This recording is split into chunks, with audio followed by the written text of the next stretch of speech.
You will not believe what the Republicans tried to do and how Biden just blocked it.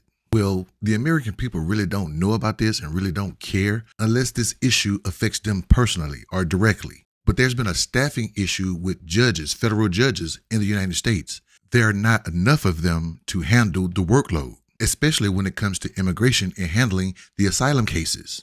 And over the last couple of years, Donald Trump and the Republicans have bragged that they've appointed 234 federal judges to lifetime appointments on the federal bench. And Biden just beat that with 235 this year. And the most important thing that presidents can do is appoint federal judges, especially if they can get them on the Supreme Court. That's what they really want, because those are legacy appointments. All federal judges last a lifetime, but the Supreme Court has a final say, and that's really a lifetime appointment. People actually die in those seats. I mean, nobody's actually really died in the chair, but you get what I'm saying. And because federal judges have become very, very important, if they weren't already so, the Republicans and the Democrats in the Senate passed the Judges Act of 2024 back in August. The Judges Act stands for the Judicial Understaffing Delays Getting Emergency Solved Act. Judges. Republicans and Democrats always play this game where they spell out what they're trying to pass. It's pretty cool the way they do it. And the reason why the Republicans and Democrats in the Senate agreed to this is because it was August. It was around the time for the election, and they still need to get the judges, the federal judges, staffed. So they said, okay, because we are in an election where it's up for grabs, Republicans and Democrats, as far as the presidency is concerned, what we'll do is we'll pass this thing now, make it fair. So between 2025 and 2035, the next presidents, plural, can add 63 more seats to the federal benches across the country. It was passed unanimously in the Senate with Republicans and Democrats. So why did Biden veto it? House Republicans. Now here's where the politics come into play. The Senate approved this thing back in August.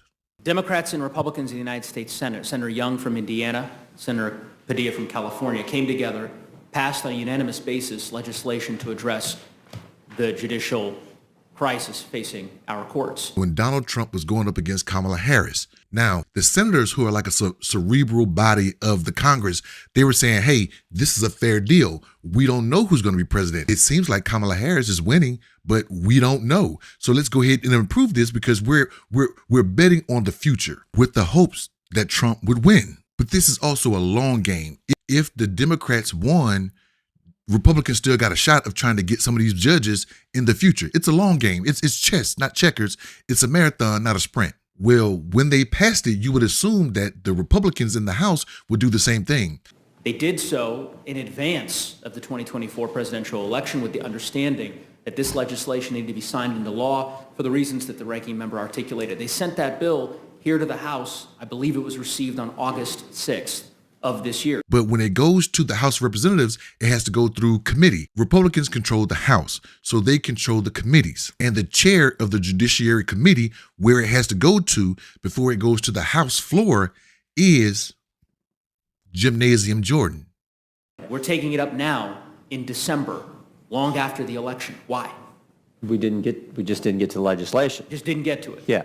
Again, Biden was supposed to have signed this thing before the election. So had Donald Trump won, he would have got the potential to add 63 more seats. If Kamala Harris won, same thing. Jordan kept it in his committee until after the election when he knew who won. When did you make the announcement that we'd take this bill up? When did you make this announcement?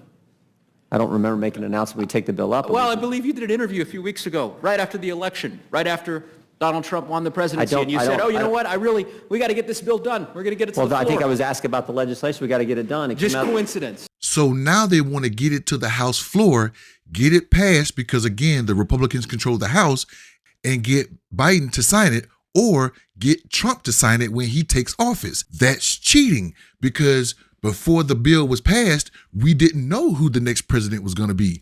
Now that we know, Trump is going to get the potential to add 63 more seats. Gymnasium Jordan tried to cheat the system. And you know he did, and he know he did. Watch this last statement and watch his wink at the end of it. I would ask the fine gentleman from Colorado, has something changed in the legislation since August to December? It's still the same bill. I appreciate the chairman's position. Did you catch it? I'm going to try to slow it down for you.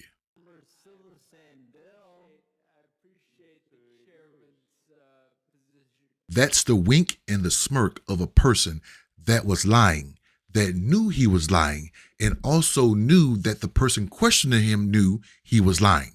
And the House did pass it, but Biden vetoed it. So now they have to start over.